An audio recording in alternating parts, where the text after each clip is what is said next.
can see, we just want to set the base on child abuse or adverse experience, domestic violence, and others. So I'm going to speak just for 20 minutes on what's the situation in Israel. And this is based on an epidemiological research that we did on child abuse and neglect in Israel, prevalence versus reporting. And also we try to find out what are the encouraging factors versus inhibiting factors to disclose for children. And another study that we did following that is what do children perceive to be abusive enough to report it to anyone or disclose to anyone. And we compared it with what parents think that what is abusive enough to be that requires disclosure. So we actually wanted to estimate the extent of maltreatment of child and adolescents in Israel and add to the understanding of the gaps between reporting and the formal official data, and to examine the factors that encourage or inhibit disclosure and develop a database for researchers, policymakers, and practitioners, and to develop intervention-based evidence intervention program that should be also accompanied by research. The sample consisted of more than 12,000 children between the ages of 11 to 17 in Israel. And from all parts of Israel, they are representative, except for the ultra-Orthodox schools, the secular and the religious Jewish schools, and the Arab populations were included in this survey. All the measures were validated and translated to Hebrew and Arabic. This included the CTQ, which is a childhood trauma questionnaire, Finkelholz questionnaire of the self-report questionnaire on abuse and neglect, and that gave us information about when the onset of the abuse and when was the onset of the abuse and who were the children perpetrated by, and how long, and the duration, and violence inflicted, and other things. And also we used the DTQ for disclosure. The children were given, half of the sample were given iPods, and they answered the questionnaires were on iPods, and half of the children reported on writing questionnaires. And what we could see is that there were differences between those who filled the questionnaires by iPod. They were much more honest and shared more information with us. All the questions were very direct. You can see the questions here, and there was very direct according to level of severity on all 4 types of abuse. We did divided the neglect into 2 sub-categories, emotional neglect and physical neglect. Now to the results. What you can see is that more than almost 53% of the children actually reported that they had been exposed to at least once in their life to one of the forms of abuse. And we can see the high occurrences or prevalence of abuse. 18.7% reported they had been experienced at least once in any level of severity, sexual abuse, for example. Almost 18%, 17% physical abuse. etc. So this means actually when we look at the 52% or 53% of the children who were direct victims of at least once to any form of abuse, we actually have to understand that all children are exposed to violence in their environment, whether as indirect victims or direct victims. Because if 52% experience as direct victims, the others witnessed it. When we compared the Arab population with the Jewish population, we saw that significantly the Arab population experienced much higher percentage of abuse, in all forms of abuse. Even this was surprising to us because we didn't think that the Arab population would answer us about sexual abuse, for example, even if the questionnaire was anonymous. But they did. It is like they were really waiting, and at the end of the data collection, they were asked. The children were asked to fill a form. How was it for them, and if they want anyone to contact with them, and they actually many of them said that thank you for asking us. Thank you for letting us, sometimes it was boring, but it's very important. And many of them asked also to be given the iPod for them as a present. Okay. So, what? Which we did. Yeah, no, we didn't. We still have it at the resource center. Unfortunately, it cost a lot of money. But they did get other things. And many asked to be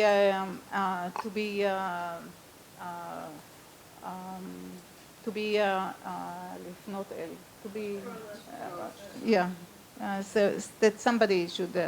What I forgot is that this survey was conducted by an executive committee that representative from the health, education, and welfare ministries were in this committee, and they were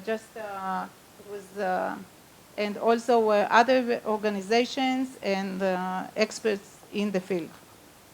Okay, so we wanted to calculate the estimate scope of abuse in Israel, of child abuse in Israel. And if you look just on physical, on these two rows here, we took all the Israeli children between the ages of 12 to 17, almost in a very socioeconomic. We matched it with all the demographic variables, and we calculated how we can estimate how many children are abused. The children also were asked whether it happened the last year and during their life. So we had the two variables and the scores. And we found out there was no differences.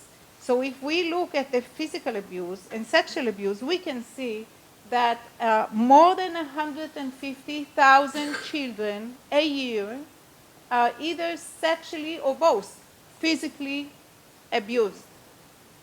What it means actually that we cannot treat all of them, nor by the way we know who they are, because we know only few. Okay. Three times, like the numbers that we found out was 3 times more than the numbers the formal ministries and report. Okay. We wanted to compare between, in each form of abuse, between Jews and Arabs, which I showed you already, but within the groups and in the whole sample between boys and girls, according to gender. So what we found out that boys are more significantly are more abused than girls, including sexual abuse. You can see that among the Jews, there is no difference between boys and girls, how much they are abused. Among the Arabs, significantly, boys are more sexually abused than girls in the Arab society. It has different reasons, also has to do with culture and except for one form of abuse, witnessing violence, which is not surprising because if the boys are more abused, then the girls witness it. So, okay, sexual abuse by peers. And because this is a huge debate, many things that there is more, for example, sexual abuse by at home than by peers, or by peers compared to home. So I don't have it here, but what we found out is that half of the children who were sexually abused were abused at home, and some of them also were abused outside the homes. 16% of the children reported that they were abused by peers. Another thing that we found out is that about physical contact or physical penetration, we found that by peers, the child is at risk. 1/3 of the experiences will be a penetration, and if an adult was the perpetrator, then the child is half of the children, 50% of them are at risk to be physically penetrated. Now the willingness to report or disclose. We divided the reporting versus disclosure. Disclosure means I disclose to someone I know, can be a family member, can be a friend. Reporting, we mean to officials or to practitioners, to formal adults. You can see, we asked 2 questions just to make sure. Who would you not, under any circumstances, tell that you were abused in any form? Children, most of them, more than 50%, would not disclose to professionals. And this explains the gap between reporting and actually the prevalence and occurrences. They prefer to report to the parents, mother or father, especially if they are not involved in it, but also if there is a domestic violence and within the home, they do try to hint to, they do try when it starts, the first onset, if they are not too young, they do try to tell it to someone. If they are ignored or are punished for saying it or are avoided, then they stop talking about it. So one thing that we wanted also to find out is, and this paper is still under review of Bob's Journal of Child Sexual Abuse. Please finish with it. And what I forgot to say, that he is the editor of 4 journals on trauma and child abuse and sexual abuse. And okay. So what we try to do is we wanted to see whether the willingness to disclose when there is sexual abuse, one of the poly-victimization, or one of the forms of victimization, whether the children are more reluctant or less reluctant or are more willing to disclose. And also we divided those who reported of being sexually abused, we divided them into 2 groups. One that were sexually abused with penetration, physical force, and physical contact, and those who were sexually abused but with no penetration. Okay, so you can see here and we compared girls and boys. Is the boys, and this is the girls. We can see that no sexual abuse, there are more willingness, there are higher willingness to disclose when children are not, when they are abused, but they are not sexually abused. When they are sexually abused, it gets higher.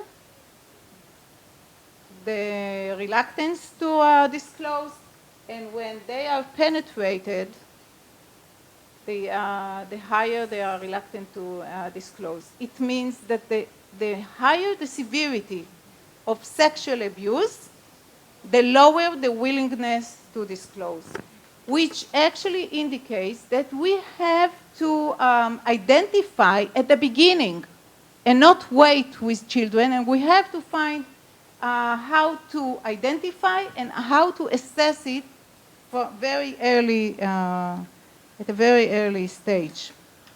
Now, emotional reactions, when a child considers disclosure according to gender and severity of sexual abuse, we can see the same. Boys are more anxious when they are penetrated, when they even think of disclosing, which prevent them from disclosing than girls, but both of them feel very anxious when they even think of disclosure.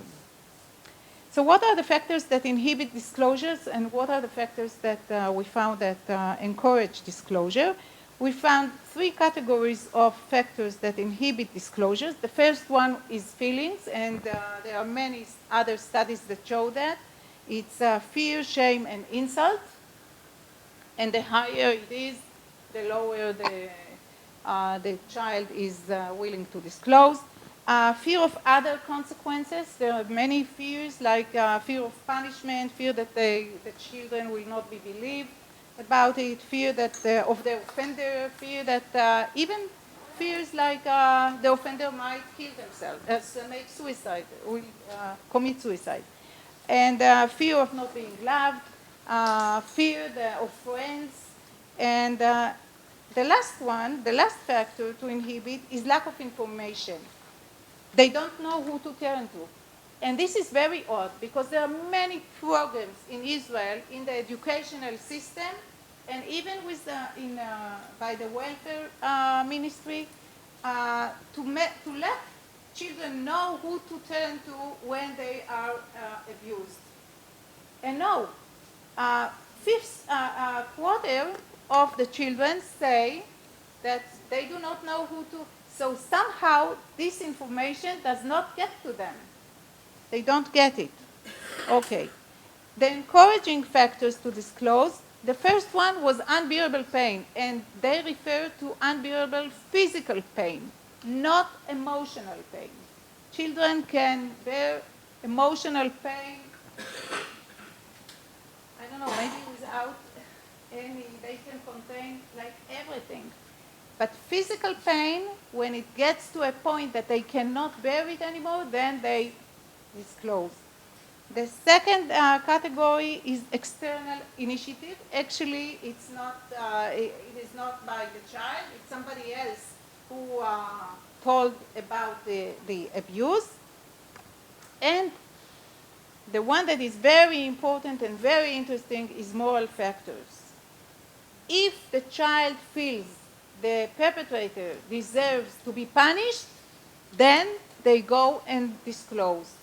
If the child feels that he can bear his own pain of being abused, but another friend is being abused, and that he cannot dissociate, he or she cannot dissociate, then, or a little sibling, then they go and report it.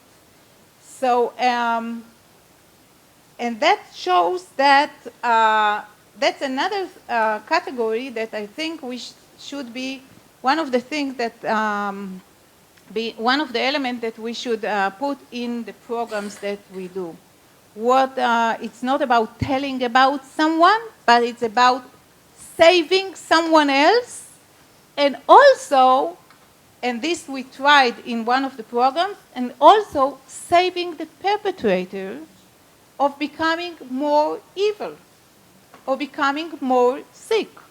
So you help them the same as you help somebody who is sick to get to doctors or to get treatment. And children tend to believe that they are doing a good thing by going and disclosing if this will help even the perpetrator. Okay.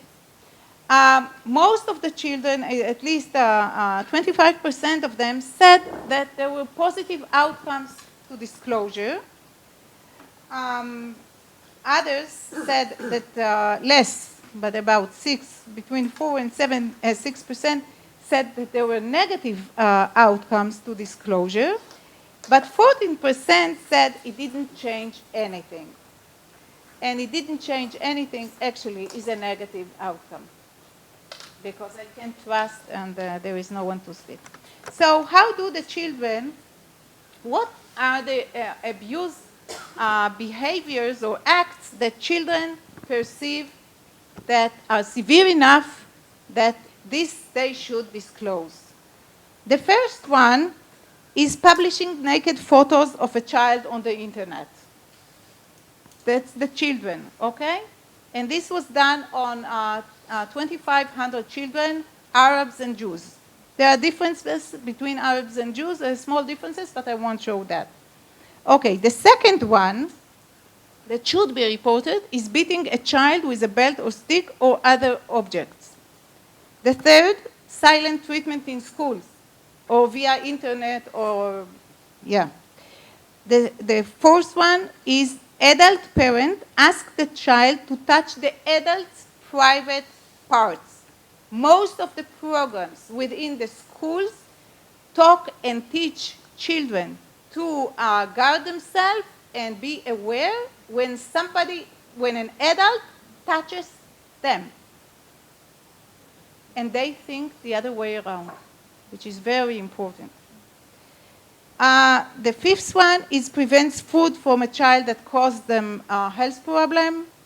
Forgetting a child in a car. There is a huge campaign in Israel not to forget children in the car for parents. And actually children caught it.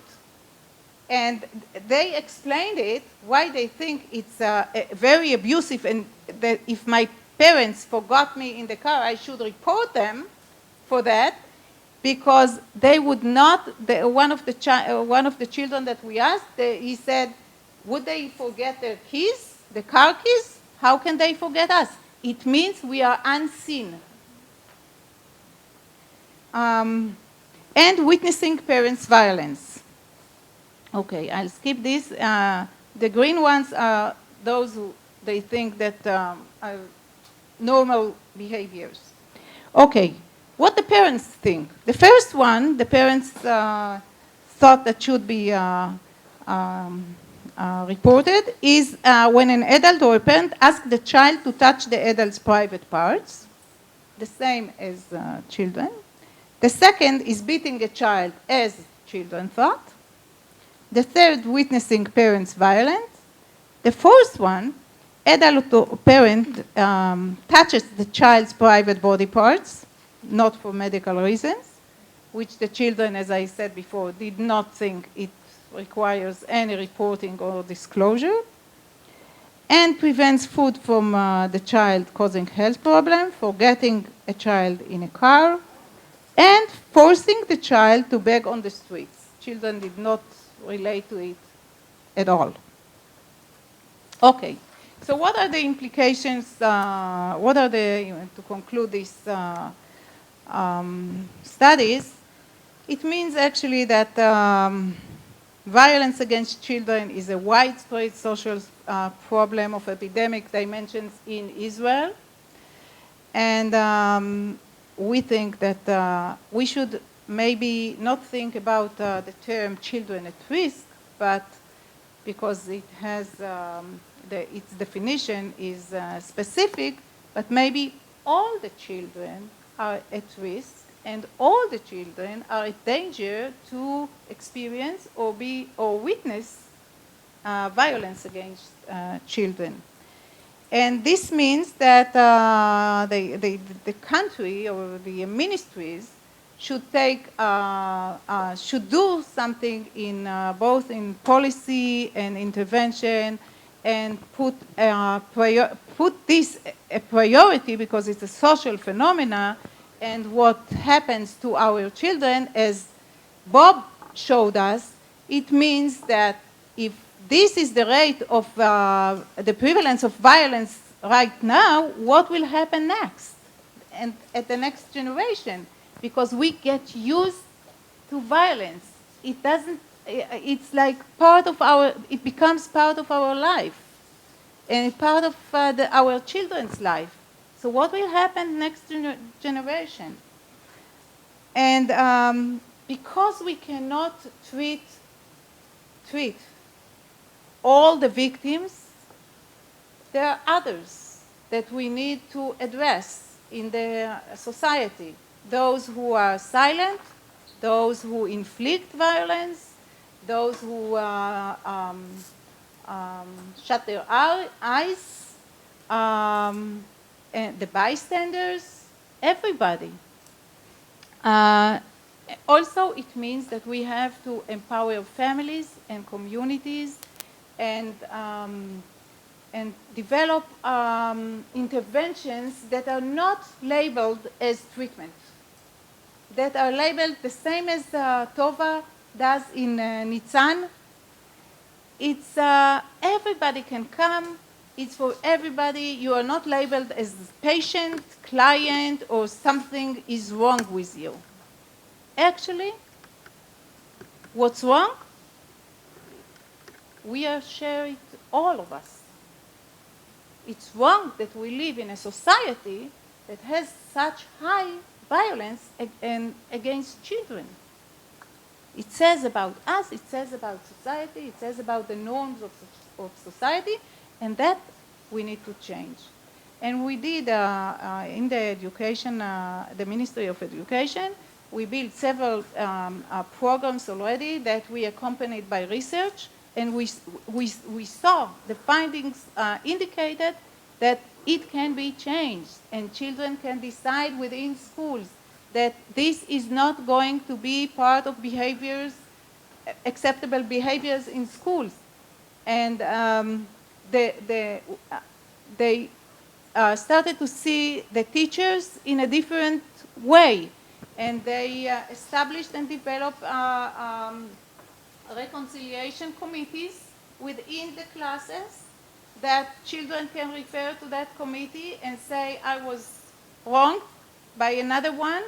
And they have these public discussions and decisions on how how the one that inflicted violence should compensate the other child, and so forth. So I think all the kids deserve to be safe, and all parents deserve the means to assure their children's safety.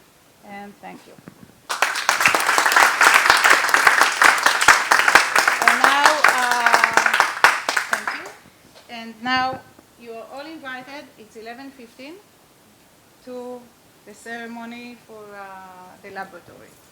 Okay?